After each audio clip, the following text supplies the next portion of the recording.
Bonsoir à tous, bienvenue sur D8. Je suis ravie de passer cette émission avec vous. Alors aujourd'hui, nous allons lire Adolphe de Benjamin de Constant, une anecdote trouvée dans les papiers d'un inconnu et publiée par Monsieur Benjamin de Constant. Voilà, c'est la façon dont est présenté ce petit roman. Chapitre 1. Je venais de finir à 22 ans mes études à l'université de Göttingen. L'intention de mon père, ministre de l'électeur de était que je parcourusse les pays les plus remarquables de l'Europe. Il voulait ensuite m'appeler auprès de lui, me faire entrer dans le département dont la direction lui était confiée et me préparer à le remplacer un jour. J'avais obtenu, par un travail assez opiniâtre, au milieu d'une vie très dissipée, des succès qui m'avaient distingué de mes compagnons d'études et qui avaient fait concevoir à mon père sur moi des espérances probablement fort exagérées. Ces espérances l'avaient rendu très indulgent pour beaucoup de fautes que j'avais commises.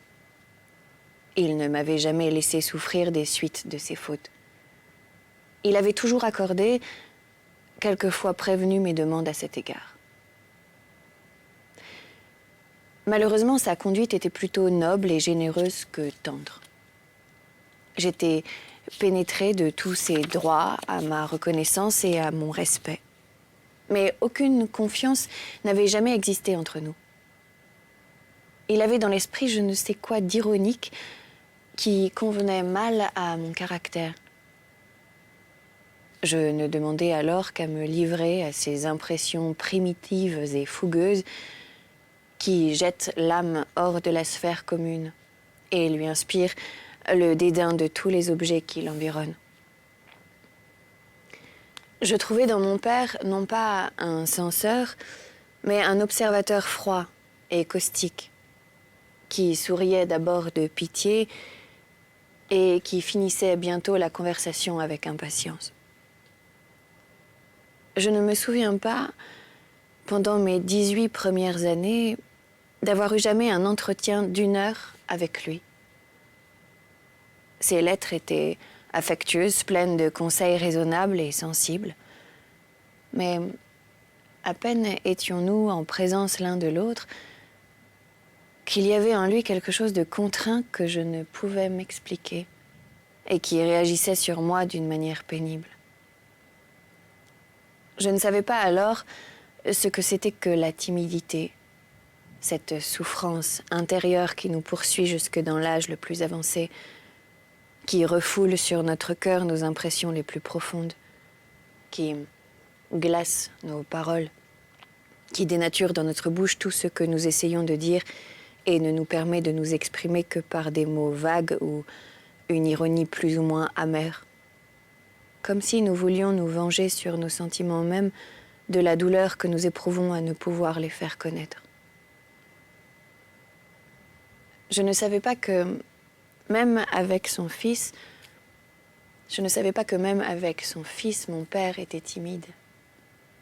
Et que souvent, après avoir longtemps attendu de moi quelques témoignages d'affection que sa froideur apparente semblait m'interdire, il me quittait les yeux mouillés de larmes et se plaignait à d'autres de ce que je ne l'aimais pas. Ma contrainte avec lui eut une grande influence sur mon caractère. Aussi timide que lui, mais plus agitée, parce que j'étais plus jeune, je m'accoutumais à renfermer en moi-même tout ce que j'éprouvais, à ne former que des plans solitaires, à ne compter que sur moi pour leur exécution, à considérer les avis, l'intérêt, l'assistance et jusqu'à la seule présence des autres comme une gêne et comme un obstacle. Je contractais l'habitude de ne jamais parler de ce qui m'occupait, de ne me soumettre à la conversation que comme à une nécessité importune, et de l'animer alors par une plaisanterie perpétuelle qui me la rendait moins fatigante et qui m'aidait à cacher mes véritables pensées. De là, une certaine absence d'abandon qu'aujourd'hui encore mes amis me reprochent et une difficulté de causer sérieusement que j'ai toujours peine à surmonter. Il en résulta en même temps un désir ardent d'indépendance, une grande impatience des liens dont j'étais environnée, une terreur invincible d'en former de nouveaux. Je ne me trouvais à mon aise que tout seul. Et tel est même à présent l'effet de cette disposition d'âme que, dans les circonstances les moins importantes, quand je dois choisir entre deux parties, la figure humaine me trouble. Et mon mouvement naturel est de la fuir pour délibérer en paix. Je n'avais point cependant la profondeur d'égoïsme qu'un tel caractère paraît annoncer. Tout en ne m'intéressant qu'à moi, je m'intéressais faiblement à moi-même. Je portais au fond de mon cœur un besoin de sensibilité dont je ne m'apercevais pas, mais qui, ne trouvant point à se satisfaire, me détachait successivement de tous les objets qui, tour à tour, attiraient ma curiosité. Cette indifférence sur tout s'était encore fortifiée par l'idée de la mort, idée qui m'avait frappée très jeune, et sur laquelle je n'ai jamais conçu que les hommes s'étourdissent si facilement. J'avais, à l'âge de 17 ans, vu mourir une femme âgée, dont l'esprit, d'une tournure remarquable et bizarre, avait commencé à développer le mien. Cette femme, comme tant d'autres, s'était, à l'entrée de sa carrière, lancée vers le monde qu'elle ne connaissait pas, avec le sentiment d'une grande force d'âme et de facultés vraiment puissantes. Comme tant d'autres aussi, faute de s'être pliée à des convenances factices, mais nécessaires, elle avait vu ses espérances trompées, sa jeunesse passée sans plaisir, et la vieillesse enfin l'avait atteinte sans la soumettre. Elle vivait dans un château voisin d'une de nos terres, mécontente et retirée, n'ayant que son esprit pour ressource et analysant tout avec son esprit. Pendant près d'un an, dans nos conversations inépuisables, nous avions envisagé la vie sous toutes ses faces et la mort toujours pour terme de tout. Et après avoir tant causé de la mort avec elle, j'avais vu la mort la frapper à mes yeux. Cet événement m'avait rempli d'un sentiment d'incertitude sur la destinée et d'une rêverie vague qui ne m'abandonnait pas. Je lisais de préférence dans les poètes ce qui rappelait la brièveté de la vie humaine. Je trouvais qu'aucun but ne valait la peine d'aucun effort. Il est assez singulier que cette impression, se soit affaiblie précisément à mesure que les années se sont accumulées sur moi. Serait-ce parce qu'il y a dans l'espérance quelque chose de douteux et que lorsqu'elle se retire de la carrière de l'homme, cette carrière prend un caractère plus sévère mais plus positif? Serait-ce que la vie semble d'autant plus réelle que toutes les illusions disparaissent, comme la cime des rochers se dessine mieux dans l'horizon lorsque les nuages se dissipent? Je me rendis, en quittant Göttingen, dans la petite ville de D. Cette ville était la résidence d'un prince qui, comme la plupart de ceux de l'Allemagne, gouvernait avec douceur un pays de peu d'étendue, protégeait les hommes éclairés qui venaient s'y fixer, laissait à toutes les opinions une liberté parfaite, mais qui, borné par l'ancien usage à la société de ses courtisans, ne rassemblait par là même autour de lui que des hommes en grande partie insignifiants ou médiocres. Je fus accueillie dans cette cour avec la curiosité qu'inspire naturellement tout étranger qui vient rompre le cercle de la monotonie et de l'étiquette. Pendant quelques mois, je ne remarquai rien qui pût captiver mon attention. J'étais reconnaissante de l'obligeance qu'on me témoignait. Mais tantôt ma timidité m'empêchait d'en profiter, tantôt la fatigue d'une agitation sans but me faisait préférer la solitude au plaisir insipide que l'on m'invitait à partager. Je n'avais de haine contre personne, mais peu de gens m'inspiraient de l'intérêt. Or, les hommes se blessent de l'indifférence. Ils l'attribuent à la malveillance ou à l'affectation. Ils ne veulent pas croire qu'on s'ennuie avec eux naturellement. Quelquefois, je cherchais à contraindre mon ennui. Je me réfugiais dans une taciturnité profonde. On prenait cette taciturnité pour du dédain. D'autres fois, lassée moi-même de mon silence, je me laissais aller à quelques plaisanteries et mon esprit, mis en mouvement, m'entraînait au-delà de toute mesure. Je révélais en un jour tous les ridicules que j'avais observés durant un mois. Les confidentes de mes épanchements subis et involontaires ne m'en savaient aucun gré et avaient raison.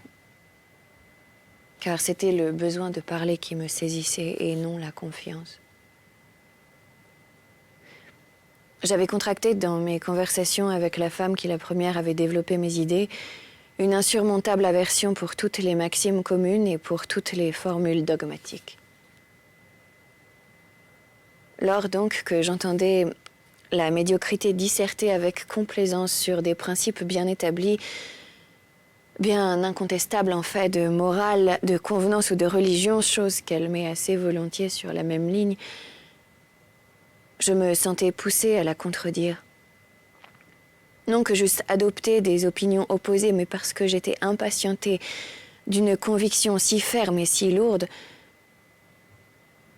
Je ne sais quel instinct m'avertissait d'ailleurs de me défier de ces axiomes généraux si exempts de toute restriction, si purs de toute nuance. Les sots font de leur morale une masse compacte et indivisible, pour qu'elles se mêlent le moins possible avec leurs actions et les laissent libres dans tous les détails. Je me donnais bientôt par cette conduite une grande réputation de légèreté, de persiflage, de méchanceté. Mes paroles amères furent considérées comme des preuves d'une âme haineuse, mes plaisanteries comme des attentats contre tout ce qu'il y avait de plus respectable. Ceux dont j'avais eu le tort de me moquer trouvaient commode de faire cause commune avec les principes qu'ils m'accusaient de révoquer en doute, parce que, sans le vouloir, je les avais fait rire aux dépens les uns des autres. Tous se réunirent contre moi. On eût dit qu'en faisant remarquer leur ridicule, je trahissais une confidence qu'ils m'avaient faite. On eût dit qu'en se montrant à mes yeux tels qu'ils étaient, ils avaient obtenu de ma part la promesse du silence. Je n'avais point la conscience d'avoir accepté ce traité trop onéreux. Ils avaient trouvé du plaisir à se donner ample carrière. J'en trouvais à les observer et à les décrire. Et ce qu'ils appelaient une perfidie me paraissait un dédommagement tout innocent et très légitime.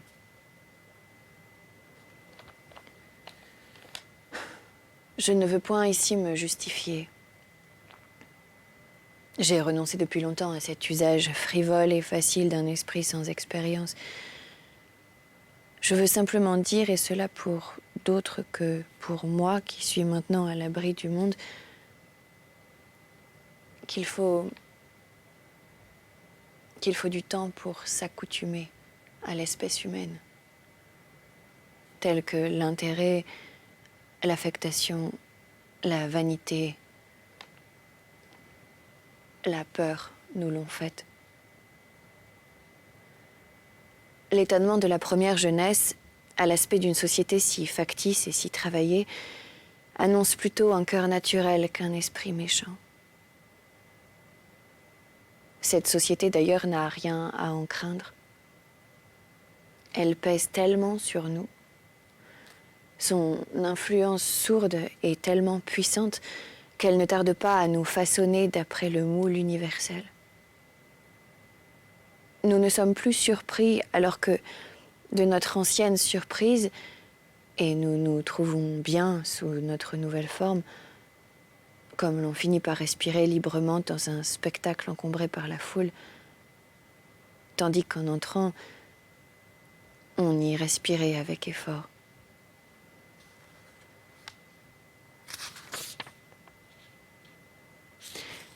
Si quelques-uns échappent à cette destinée générale, ils renferment en eux-mêmes leurs 10 sentiments secrets. Si quelques-uns échappent à cette destinée générale, ils renferment en eux-mêmes leurs 10 sentiments secrets. Ils les aperçoivent dans la plupart des ridicules, le germe des vices. Ils n'en plaisantent plus parce que le mépris remplace la moquerie et que le mépris est silencieux.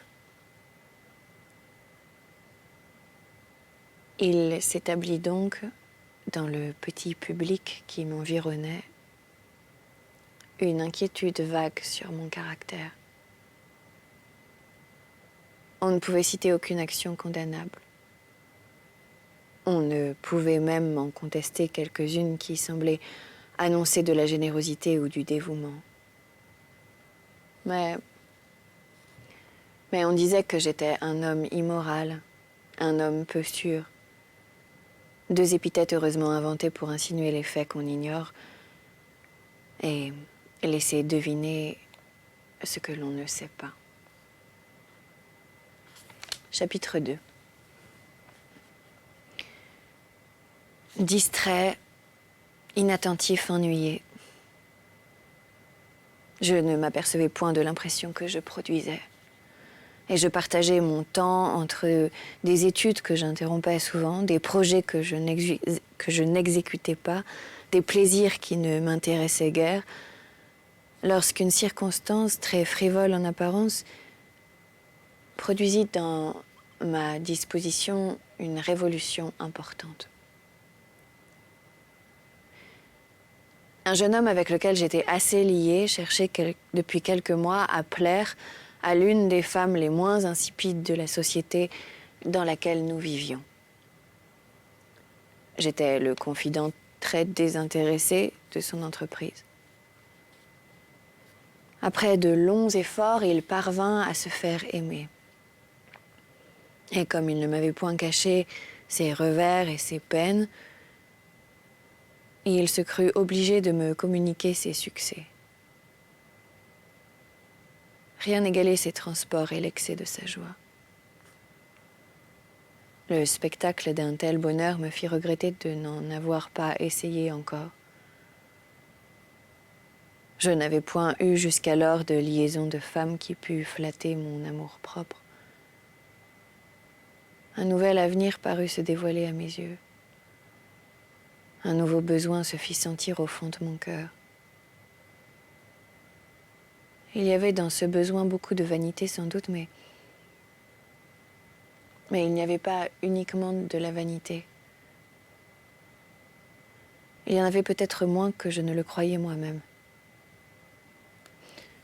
Les sentiments de l'homme sont confus et mélangés. Ils se composent d'une multitude d'impressions variées qui échappent à l'observation. Et la parole, toujours trop grossière et trop générale, peut bien servir à les désigner, mais ne sert jamais à les définir. J'avais, dans la maison de mon père, adopté sur les femmes un système assez immoral. Mon père, bien qu'il observât strictement les convenances extérieures, se permettait assez fréquemment des propos légers sur les liaisons d'amour. Il les regardait comme des amusements, sinon permis, du moins excusables, et considérait le mariage seul sous un rapport sérieux. Il avait pour principe qu'un jeune homme doit éviter avec soin de faire ce qu'on nomme une folie, c'est-à-dire de contracter un engagement durable avec une personne qui ne fut pas parfaitement son égal pour la fortune, la naissance et les avantages extérieurs. Mais du reste, toutes les femmes, aussi longtemps qu'il ne s'agissait pas de les épouser, lui paraissaient pouvoir sans inconvénient être prises, puis être quittées. Et je l'avais vu sourire avec une sorte d'approbation à cette parodie d'un mot connu. Cela leur fait si peu de mal et à nous tant de plaisir.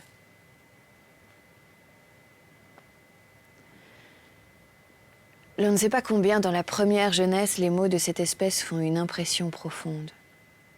Et combien, à un âge où toutes les opinions sont encore douteuses et vacillantes, les enfants s'étonnent de voir contredire par des plaisanteries que tout le monde applaudit les règles directes qu'on leur a données. Ces règles ne sont plus à leurs yeux que des formules banales que leurs parents sont convenus de leur répéter pour l'acquis de leur conscience. Et les plaisanteries leur semblent renfermer le véritable secret de la vie. Tourmentée d'une émotion vague, « Je veux être aimée », me disais-je. Je veux être aimée. Et je regardais autour de moi.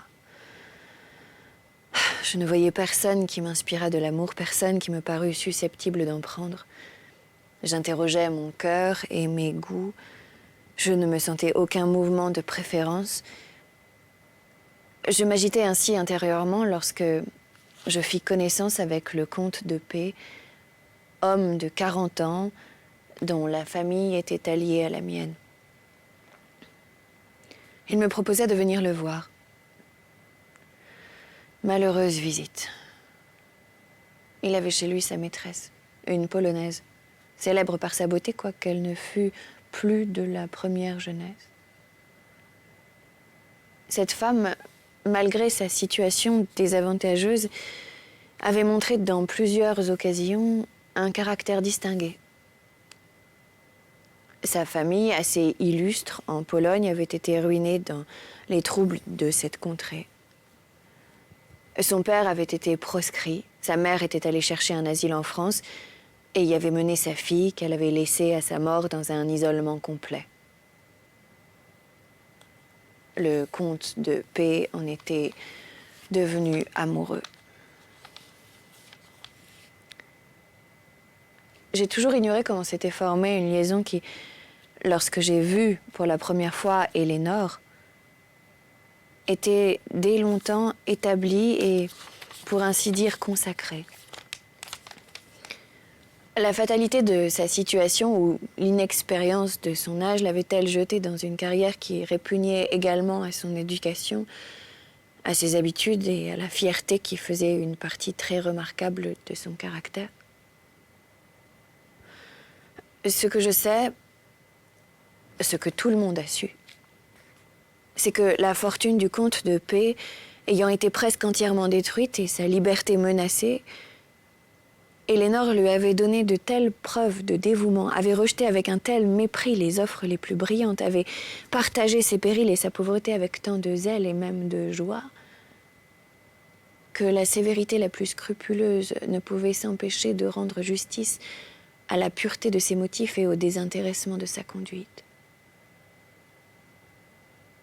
C'était à son activité, à son courage, à sa raison, au sacrifice de tout genre qu'elle avait supporté sans se plaindre, que son amant devait d'avoir recouvré une partie de ses biens. Ils étaient venus s'établir à D pour y suivre un procès qui pouvait rendre entièrement au comte de P son ancienne opulence. Et comptait y rester environ 2 ans. Éléonore n'avait qu'un esprit ordinaire. Mais ses idées étaient justes. Et ses expressions, toujours simples, étaient quelquefois frappantes par la noblesse et l'élévation de ses sentiments. Elle avait beaucoup de préjugés. Mais tous ces préjugés étaient en sens inverse de son intérêt. Elle attachait le plus grand prix à la régularité de la conduite, précisément parce que la sienne n'était pas régulière suivant les notions reçues. Elle était très religieuse, parce que la religion condamnait rigoureusement son genre de vie. Elle repoussait sévèrement dans la conversation tout ce qui n'aurait paru à d'autres femmes que des plaisanteries innocentes, parce qu'elle craignait toujours qu'on ne se crût autorisé par son état à lui en adresser de déplacés. Elle aurait désiré ne recevoir chez elle que des hommes du rang le plus élevé et de mœurs irréprochables, parce que les femmes à qui elle frémissait d'être comparée se forment d'ordinaire une société mélangée et se résignant à la perte de la considération, ne cherchent dans leurs relations que l'amusement. Éléonore, en un mot, était en lutte constante avec sa destinée. Elle protestait, pour ainsi dire, par chacune de ses actions et de ses paroles, contre la classe dans laquelle elle se trouvait rangée. Et comme elle sentait que la réalité était plus forte qu'elle et que ses efforts ne changeaient rien à la situation, elle était fort malheureuse. Elle élevait 2 enfants qu'elle avait eus du comte de P, avec une austérité excessive.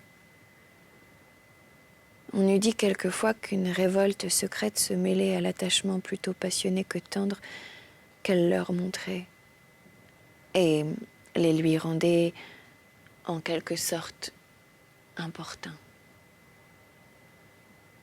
Lorsqu'on lui faisait, à bonne intention, quelques remarques sur ce que ses enfants grandissaient, sur les talents qu'ils promettaient d'avoir, sur la carrière qu'ils auraient à suivre, on la voyait pâlir de l'idée qu'il faudrait qu'un jour elle leur avouât leur naissance. Mais le moindre danger, une heure d'absence, la ramenait à eux avec une anxiété où l'on démêlait une espèce de remords et le désir de leur donner par ses caresses le bonheur qu'elle n'y trouvait pas elle-même. Cette opposition entre ses sentiments et la place qu'elle occupait dans le monde avait rendu son humeur fort inégale. Souvent, elle était rêveuse et taciturne. Quelquefois, elle parlait avec impétuosité. Comme elle était tourmentée d'une idée particulière au milieu de la conversation la plus générale, elle ne restait jamais parfaitement calme. Mais par cela même, il y avait dans sa manière quelque chose de fougueux et d'inattendu qui la rendait plus piquante qu'elle n'aurait dû l'être naturellement. La bizarrerie de sa position suppléait en elle à la nouveauté des idées.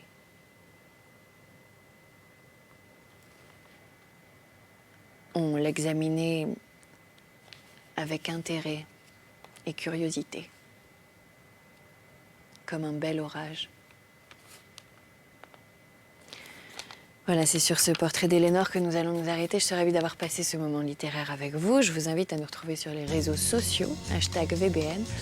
Et quant à moi, je vous dis à très bientôt sur notre chaîne pour de nouvelles aventures littéraires. Merci de nous avoir suivis. Très bonne nuit si vous vous couchez et très bonne journée si vous vous réveillez. Salut.